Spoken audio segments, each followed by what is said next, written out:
ঠাকুর আমার তিনি অপার দয়াময়, তাই তিনি এসে মানুষের দুঃখ জ্বালা যন্ত্রণা অর্থাৎ অধর্মকে নাশ করে ধর্মকে জাগিয়ে তোলার জন্য তিনি দিলেন মহান নাম, সদ্গুরু প্রদত্ত মহানাম। আর দিলেন অজস্র বিধান, যেগুলোকে আমরা করতে পারলে আমরা আমাদের জীবনে ধর্মকে জাগিয়ে তুলতে পারবো, বাঁচতে পারবো, বাড়তে পারবো, জীবনকে উপভোগ করতে পারবো, জীবনকে অকালে হারাতে পারবো না। আর তা শুধু নয়, তিনি নিজে করে করিয়ে তার দিব্য জীবন এবং লীলার মধ্যে থেকে করে করিয়ে লোকশিক্ষক ঠাকুর আমার তিনি দেখিয়ে দিলেন জীবনের প্রত্যেকটা স্তর, প্রত্যেকটা পদক্ষেপ কিভাবে আমরা চলবো, বাঁচবো, করবো। আর তার জন্যই সবথেকে আমাকে শক্তিশালী হতে গেলে দরকার ওই মহান নাম।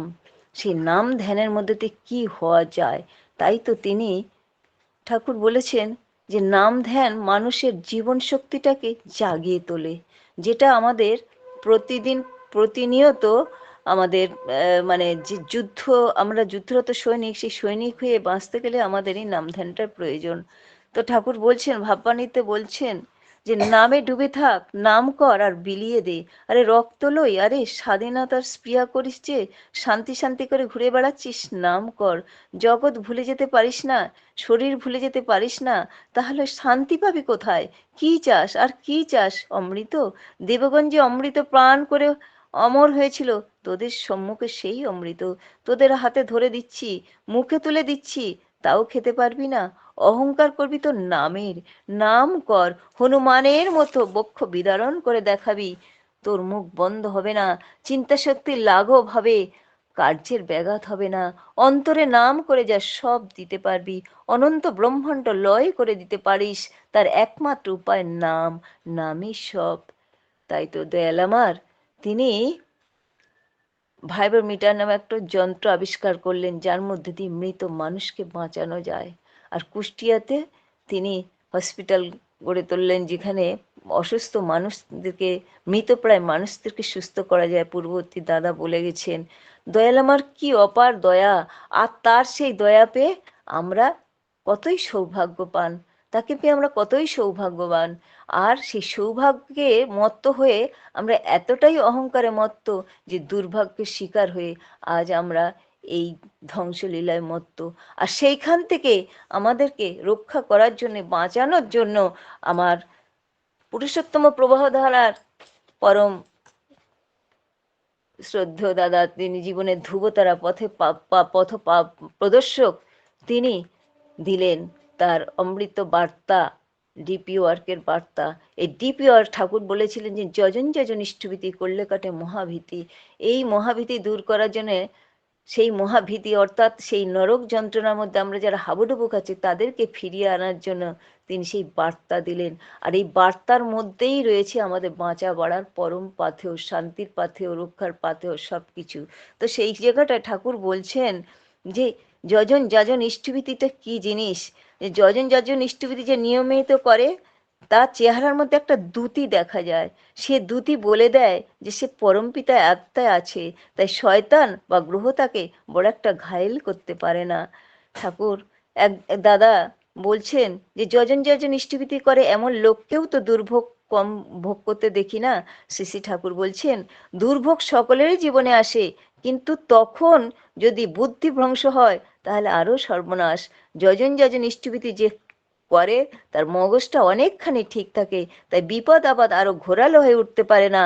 যজন যজন ইষ্টভীতি করা, ইষ্টে চলনে চলা মানে দুর্ভোগকে অতিক্রম করে করার পথে চলা। দুর্ভোগ মানুষের জীবনে আসবে না সে কি হয়?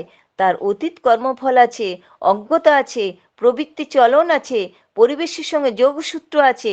এই সব নানান ছিদ্রের মধ্য দিয়ে দুঃখ চুইয়ে আসে। দুঃখ চুইয়ে আসার ছিদ্রগুলি বন্ধ করার জন্য যজন যাজন ইষ্টভীতি। ইহকালের পরকালের আপনার পরের এক কথা সবার সবকালের মঙ্গলের জন্য পালনীয় এই যজন যাজন ইষ্টভীতি, এই ত্রয়ীর একটাকেও যদি ক্ষুণ্ণ করেন তাহলে ততটুকু সাম্যহারা হয়ে পড়বেন। ঠাকুর আমার এতখানি সুন্দর করে তিনি তার জীবনের মানুষের জীবনের সমস্যার কথা তুলে ধরেছেন, বলে দিয়েছেন। আর আমার পরম আচার্যদেব দাদা, তিনি তার লীলার মধ্যে দিয়ে, তার দিব্য জীবন এবং বার্তার মধ্যে দিয়ে আমাদেরকে বাঁচা বাড়ার কথা বলে দিচ্ছেন। আমাদের যেমন দুঃখ কষ্ট আছে, জ্বালা যন্ত্রণা আছে, শ্রী শ্রী আচার্যদেব দাদারও এরকম আছে, কিন্তু তিনি নামের সঙ্গে যুক্ত। তিনি নামে, নাম আর নামে অনামী, তিনি নামের সঙ্গে যুক্ত বলে তিনি সমস্ত জ্বালা যন্ত্রণা হাসি মুখে বরণ করে নিয়ে আমাদেরকে সকল সময় তার দিব্য জীবন এবং বার্তা দিয়ে সকল সময় দেখিয়ে দিচ্ছেন কিভাবে বাঁচবো বাড়বো। তাই তো দাদা বলছেন নাম ধ্যান করতে 5 মিনিটও যদি করতে পারে তাও অনেকখানি, তাও যদি নাই করতে পারে, শ্রী শ্রী আচার্যদেব দাদা বলছেন যা কিছু করবে সকল সময় ঠাকুরকে বলে করা। ঠাকুর আমি রান্না করছি, ঠাকুর আমি এই কাজটা করছি, ঠাকুর আমি ছেলে পড়াচ্ছি, ঠাকুর আমি স্নান করতে যাচ্ছি, প্রত্যেকটা কথার মধ্যে দিয়ে ঠাকুরকে জানানো। এই জানানোর মধ্যে দিয়ে কিন্তু অনেকখানি নামদান হয়ে যায়। আর ঠাকুরের দয়া আমার জীবনে, তার দয়ার উপরে আমি নতুন জীবন ফিরে পেয়েছি। শুধু তাই না, প্রত্যেকটা মুহূর্তের মধ্যে তার দয়ার মধ্য থেকে আমি চলতে পারছি।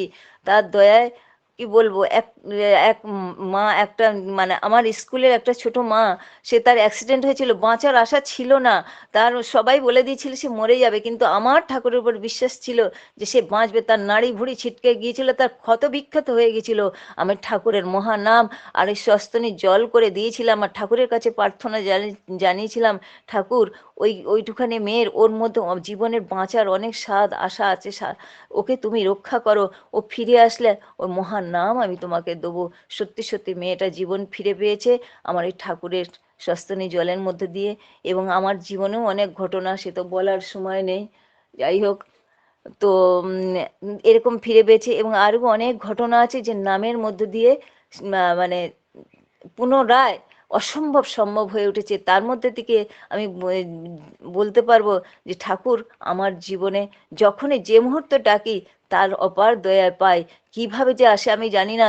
একবার আমি পুকুরে পড়ে গিয়েছিলাম স্নানের ঘাটে পা ধুতে গিয়ে, যখন পড়ে যাচ্ছি তখন আমি পূর্ব দিকে আমার মুখ ছিল আর পশ্চিম দিকে আমার পিছনটা। তো যখন পড়ে যাচ্ছি তখন জানি এবার আমার সব শেষ, আমার বুক টুক সব শুকিয়ে গিয়েছিল। তারপরে কি হলো জানি না, কিছুক্ষণ পরে যখন উঠছি দেখছি পশ্চিম দিকে মাথা আর দক্ষিণ দিকে আমার পা। তো আমি অবাক হয়ে গেলাম যে একটা নিউটনের সূত্র অনুযায়ী কোনো জিনিস যদি পড়ে পৃথিবীতে উপর থেকে নিচে তাহলে সে মাটিটা টাচ করে। আমি পড়ে গেলাম, আর কিছুক্ষণ পরে আমি যখন উঠছি তখন আমি কি সুন্দরভাবে উঠলাম। এই হলো দয়ালের অপার দয়া। এমন অনেক দয়া, তার দয়ায় আমার জীবন চলছে। সেই তার দয়াকে আমি সবার মধ্যে ছড়িয়ে দেওয়া, পৌঁছে দেওয়াই হলো আমার জীবনের সাধনা। আর সেই সাধনায় যাতে আমি পৌঁছতে পারি, আপনারা সবাই আশীর্বাদ করবেন। পরমপিতার আতুল চরণে আমি আপনাদের সবাইয়েরই আরও থেকে আরও তরিষ্ঠমুখর জীবন প্রার্থনা করি এবং আপনারা সবাই প্রার্থনা করবেন আমি, আমার সংসার, আমার পরিবার পরিজন পারিপার্শ্বিক সবাই যেন ইষ্টমুখরতায় ভরপুর হয়ে উঠতে পারে। এই কথা বলে পরম দয়ালের অপার দয়ার অপার লীলার কথা, শ্রী শ্রী আচার্য দেবের দাদার অপার দয়াল লীলার কথা দয়ালের চরণে এখানেই রাখলাম। জয় গুরু, বন্দে পুরুষোত্তম। জয় গুরু। প্রতিমা তার দয়ায় কি না হয়, তিনি চাইলে কি না হতে পারে। তিনি যদি চান ওই কাঠের বিড়াল দিয়ে ইঁদুর ধরে। সেই প্রতীকনাথ যেমন ছিলেন সাধারণ, আমরা ভাবি ঠাকুরের স্পর্শতে সাধারণ থেকে অসাধারণ। আজকে শত পরিবার উপস্থিত ছিলেন। আমার শ্রদ্ধাভাজন শ্রী ঠাকুরের সভাপতি ঋত্বিক সুনীল কুমার বিশ্বাস দাদা ইষ্টের কথা শ্রবণ করেন। আমার শ্রদ্ধাভাজন অতি প্রাণের মানুষ সদ্য ভোলানাথ পান্ডে দাদার শ্রী ঠাকুরের সভাপতি ঋত্বিক, ওনার সহধর্মী, ওনার দয়ার কথা বললেন। তার কথা হচ্ছে উনি ওই স্নান করতে গিয়ে পুকুরে পড়ে মৃত্যুবরণ করেছিলেন, কিন্তু তার দয়াতে কি না হয় তিনি আমাদের সামনে এখনো উপস্থিত আছে। তার কথা হচ্ছে ওই যে বলে না, আমরা বলি বটে নাম ধ্যান করলে কি হয়। আজ ভিন্ন লিঙ্কে নাম 30 মিনিট 35 মিনিট নাম করা হয়। যদি ঠিক ঠিক নাম করা হয়, আমাদের জীবনের উন্নতি কি, মহা উন্নতি হবে, ঠাকুর গ্যারেন্টি দিয়েছে। এই তো বলেছেন না, সৎ মন্ত্রের দীক্ষা নাও, সৎসঙ্গের আসন গ্রহণ করো, আমি নিশ্চিত বলছি তোমার উন্নয়নের জন্য ভাবতে হবে না। তাও আমরা বলি ভাবছি বসেই চলবে কিসে, ভাববার তুমি কে। ভাবার যিনি ভাবছেন তিনি, তারই ভাবনা করতে বলেছেন। যে ভুলে ভরা জীবন আমাদের, ভালো কথাগুলো ভুলে যাই। যাই হোক, আমি মায়ের দীর্ঘায়ু কামনা করি, পরম পিতা রাঙারাতুল চরণে তস্য মায়ের সুস্থতা কামনা করি, মায়ের পরিবার পারিপার্শ্বিক সবার ইষ্টচ্ছল মঙ্গলের জন্য প্রার্থনা করি মা।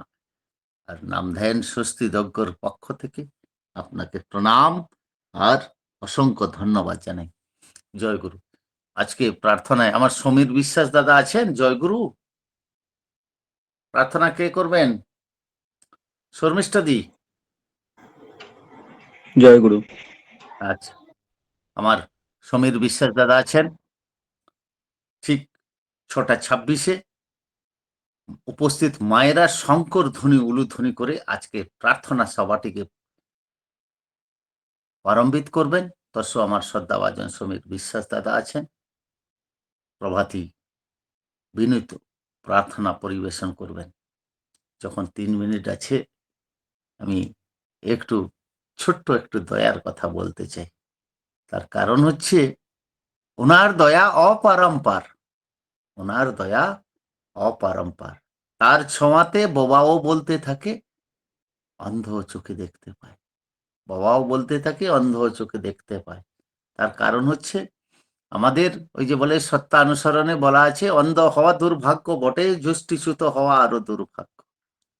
তার কারণ হচ্ছে আমরা সবকিছু বলি, সবকিছু করি, কিন্তু মেন কাজ আমরা ভুলে যাই।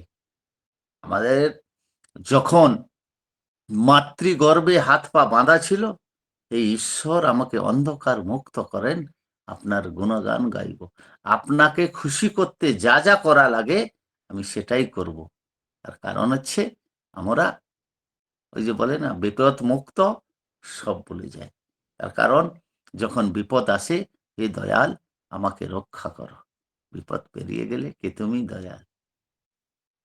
আমার শ্রদ্ধাভাজন একজন ঋত্বিক দেবতা, বাড়ির পাশের মানুষ, উনি একটি কথা বলেছিলেন, ইষ্টভীতি বাড়ালে জীবনের সব দুঃখ ঘুচে যায়, ওষুধ খেয়ে শারীরিক সুস্থতা ঠিক করতে পারেন। শ্রদ্ধাভাজন জ্যোতির্ময় জানা দাদা, পূর্ব মেদিনীপুর বাড়ি, একটি মন্দিরের দায়িত্ব আছেন। কেসে কেসে কফ বেরিয়ে যেতেন, আচার্য দেবের সামনে আচার্য দেব ইশারা করলেন, যা করছেন একটু বাড়ান দাদা। উনি 16 আনা বাড়িয়েছিলেন। তার শারীরিক সুস্থতা, গলার কথা বলতে পারতেন না, আর উনি এই কথাটা সবার সামনে তুলে ধরেছিলেন। সেই কথাটা আমি রিপিট ভাবে বললেন, আমাদের যখন জড়তা আসবে ইষ্টভীতি বাড়াতে হবে। ইষ্টভীতি সেই পঞ্চযজ্ঞ, নিকুঞ্জ বিলাযজ্ঞ সমান। নিকুঞ্জ বিলাযজ্ঞ মেঘনাদ করতেন, তাকে দেব দানব মানব কেউ হারাতে পারত না। আমরা প্রত্যেক দিন যদি সেই নিকুঞ্জ বিলাযজ্ঞ ঠিক ঠিক করতে পারি, আমাদের জীবনে পরাস্ত বলে কিছু জিনিস থাকবে না।